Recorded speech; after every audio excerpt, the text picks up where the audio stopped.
Şərq Türkistanlıq qarindoshlar. Şərq Türkistan xəbər agentligining xəbərlər programmasını ko'rishinglarni qizg'in qarshi olamiz. Bunda tafsiliy mazmunlarni diktorlarga sunamiz. Falastin rahbari Mahmud Abbas çarşamba kuni Xitoyga ziyoratga berib qizg'in kutilingan. Shundaqla Xitoyning Şərq Türkistan va xalqiga yurgizayotgan yo'lsiz vahshiy siyosatini qo'llab, Şərq Türkistan masalasini Xitoyning ichki masalasi degan. Shuning bilan birga qat'iy aralashmaslik tarafdori ekanligini bildirgan. Şərq Türkistan sürgündü hökuməti 14 iyun çarşamba günü Falastinning Xitoyning Şərq Türkistanda yurgizayotgan ishg'ol, mustamlika, irqiy qirg'inchilik qilmishini qo'llaganligini qattiq ayblab axborot e'lon qildi. Axborotda Şərq Türkistan sürgündü hökuməti Xitoy bilan strategik hamkorlik o'rnatgan Falastinning Xitoyning Şərq Türkistanda yurgizayotgan irqiy qirg'inchilik, assimilyatsiya va ishg'ol harakatini qo'llaganligini qattiq ayblaydi.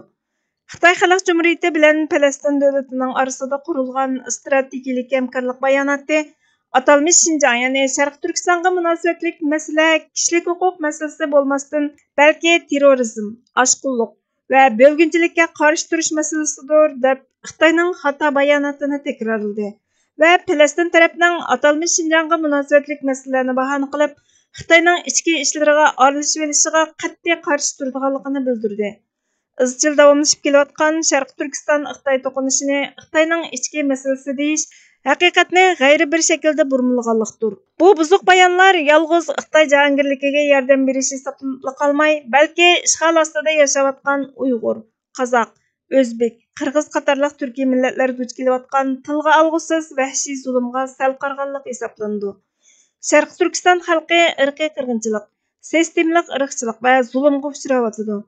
Şərq Türkistan sürgündü hökumətinin prezidenti G'ulom Osmon Yag'ma əpəndi Şərq Türkistan xalqi Falastinning Xitoyning Şərq Türkistanda yurgizayotgan irqiy qirg'inchilik, mustamlika va ishg'ol harakatini qo'llaganligini qattiq ayblaydi. Falastinning Isroiliya bilan bo'lgan yaqinqi strategik hamkorligini Arab dunyosining Xitoyning Şərq Türkistanda yurgizayotgan ishg'ol, irqiy qirg'inchilik va mustamlika harakatini qo'llaganligi bilan birlashtirganda Falastin, musulmon dunyosi va Arab dunyosidagi yerginishlik ikki yuzlimchilik o'ttirg'i chiqadi dedi. Şərq Türkistan sürgündü hökuməti xalqaro jamiyatni Xitoyning past taktikalarini oshkorlash va ayblashga chaqiriq qildi. Xitoy Şərq Türkistanda yurgizayotgan ishg'ol, mustamlika, irqiy qirg'inchilik qilmishlarini terrorlik bilan kurash qilish, bo'lginchilikka qarshi turish, radikal oshqunlikni yo'qotish degandek atalg'ular bilan yo'shirish orqali Şərq Türkistan xalqining mavjudligini oyoq osti qilib, Şərq Türkistan xalqining o'z taqdirini o'zi belgilash, mustaqillikqa erishish tirishchanligiga buzg'unchilik qiladi.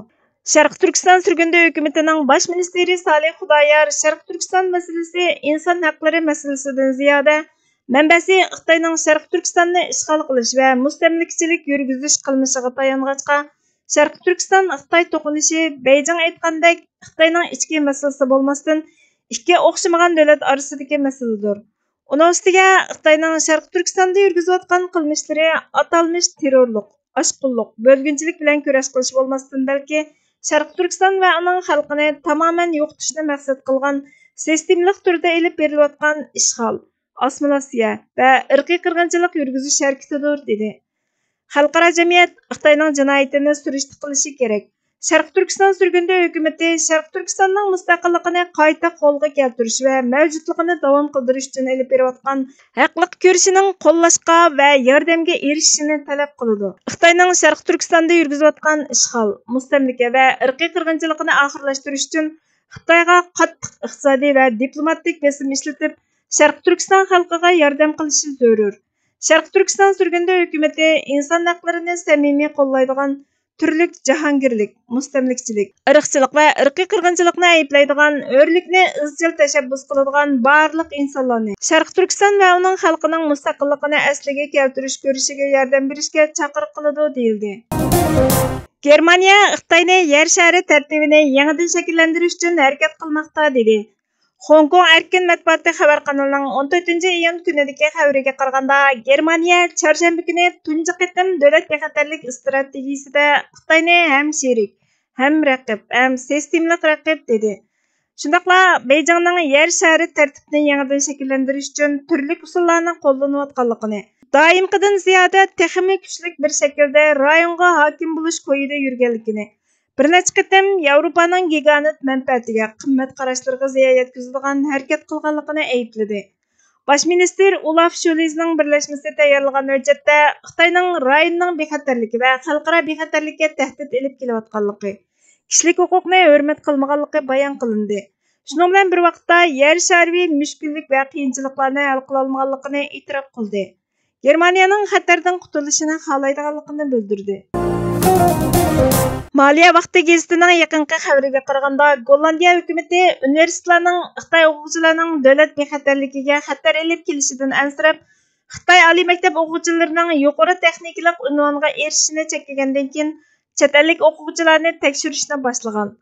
Ma'rif ministri Robert Dechkrov bir qancha universitetning bexatarlikni ko'zda tutib, ularni chetga qaqishga boshlagandan keyin davlat qarmog'idagi Xitoy o'qish yordam kengashi mablag' solgan o'quvchilarning cheklamasini tekshirayotganligini aytgan. Gollandiya Show gazetining bu vaqtdagi tunji qatimqi xabariga qaraganda, o'qish yordam puliga erishgan o'quvchilar Xitoy Kompartiyasiga sodiq bo'lishi, o'qishni tamomlab 2 yil ichida Xitoyga qaytib, o'qigan davlatdagi Xitoy elchixonasiga doklad qilishi kerak ekan.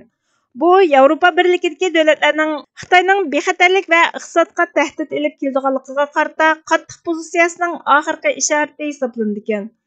Minister davlat uchun yuqori saviyalik bilim va texnikaga erishishda yordam programmasi yo'lga qo'yish qabul qilg'ili bo'lmaydigan bir ahvol. Men CSC tadqiqotchilarining Gollandiyada qanchalik ekanligini, shundaqla ularning qaysi sohada aktiv ekanligini bilish uchun bir tadqiqot yo'lga qo'ydim degan. Bu yil parlamentga doklad qildiganligini, bilim bexatarligini tekshirish qonunini tayyorlayotganligini, Xitoy o'quvchilarni chetga qiqish, sezgur soatga Xitoy institutlari yoki tadqiqotchilari bilan bo'lgan hamkorlikni umidsizlikka uchratadigan siyosatning yo'qligini aytgan. Nima degan bilan Gaga Washingtonning besimiga duch kelib, ilg'or texnikaning Xitoyga yetkazilishini cheklagan. Xitoyning diplomatiya ministerligi odati bo'yicha nomussizlarcha vaziyatning siyosiylashtirilmasligi va kamsitilmasligini umid qilganligini aytgan. İjtimoiy axborotda tarqalgan so'zlardan ma'lum bo'lishicha, Xitoy o'smirlarga dunyoga o'chmanlik, dushmanlik qilish, bayroqni qadrlash, vatanni so'yish, Kompartiya rahbarligidagi millatchilik, irqchilik ta'limotini elib borgan. O'zlarining to'qib tarixi Amerikaga qarshi turib Chavshanga yordam berish, Nanjing cho'ng qirg'inchiligini o'rgatib, ularning engiga Yaponiya va Amerikaga dushmanlik qilish, yo'qotish, dunyoni bo'ysundirishni singdirib o'tgan. Yiroq joylarga opirib, ig'ir harbiy mashq qildirgan.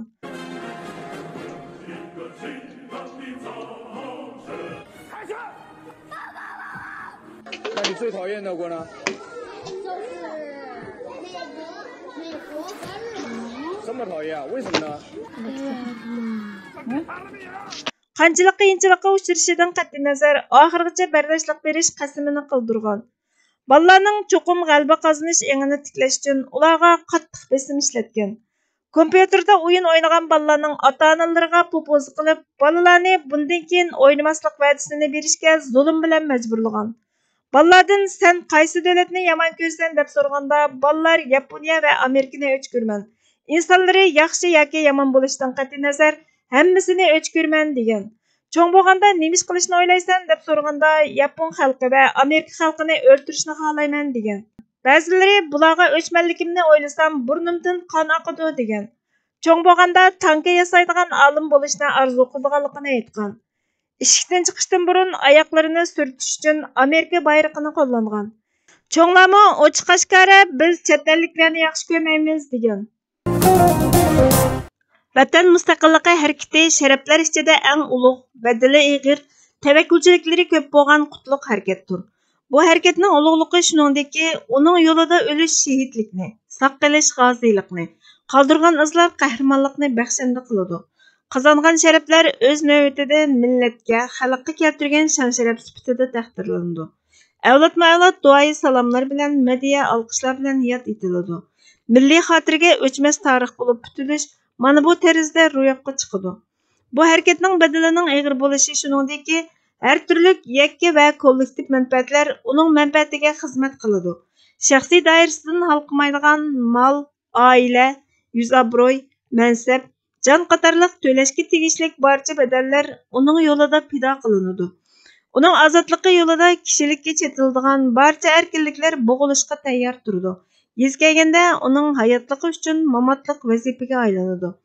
Bu hareketning tavakkulchiliklarining ko'p bo'lishi shuningdek, uning yo'li bog'i bo'stonlikqa tutashgan tikanlik yo'ldir.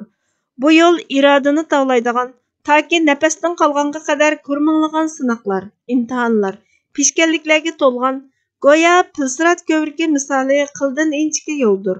Bu yo'lda salla irodasi bo'shagan, ko'zi qo'rqqan, manzilga qarab ilgarilashda tamtirgan, oldi orqasiga qarab andikan hamon teyilish, yiqilish, do'mlab tushish hech gap emas. Manzilgohning yo'li bo'lgan Firdavsga tutashgan relisning asfali safilining relisiga almashib qolishi, yillab qilingan ajrning birla anda ko'pikka aylanishi har zamon mumkinchilik doirasidadir. Shunga bu yo'l kishidan doimo saq turishni, shuurliq bo'lishni, bosgan qadamlar uchun farosat nurini chiroq qilib olishni talab taqozo qiladi. Bu yo'lga qadam olmoq ma'lum ma'nodan aytganda oldin kepallikni hozirlab qo'yib otilishni shart qilgan bo'ladi. Vatanni moddiy va ma'naviy ishg'oldan ozod qilish kurishidan iborat bu qutlug' yo'l vazni, xarakteri va istiqboliy e'tibori bilan yuqorqi 3 nuqtaga markazlashtirgan chog'da vatan yukini zimmasiga ortish salohiyatini qo'lga keltiruvchilarning o'z navbatida bu yo'lning shart va taqozolarga uyg'unligini iddia qiluvchilar ekanligi o'ttirg'a chiqadi. Shundaqla mazkur shart va taqozolarga uyg'un kelmaydiganlarning bu yo'lga qisilib olishning o'ziga va vatanga zulm qilg'ichi bo'lib qoladiganligi, kishining aslida faqatla chami yetadigan ish bilan mukallaf ekanligi, shartga uyg'unlashmaganlarning vatan yukini zimmasiga olish salohiyati yo'q bo'lib qolmay, aksicha vatanga yuk bo'lishdan boshqaga yaramaydiganligini bilib yetishi, haddini bilishi, dangsishi kerak bo'ladi. Burhan Muhammadning noahlilik va salohiyatsizlik sirtmoqlarida bo'g'ilayotgan Mustaqillik ko'rishi nomli maqolasidan elindi. Bugungi xabarlarimiz bu yerda oxirlashdi. Bizga vaqt ayirganingiz uchun ko'pdan ko'p rahmat. Kelar qatimki programmamizda ko'rishguncha Allohga omonat bo'lgaysizlar.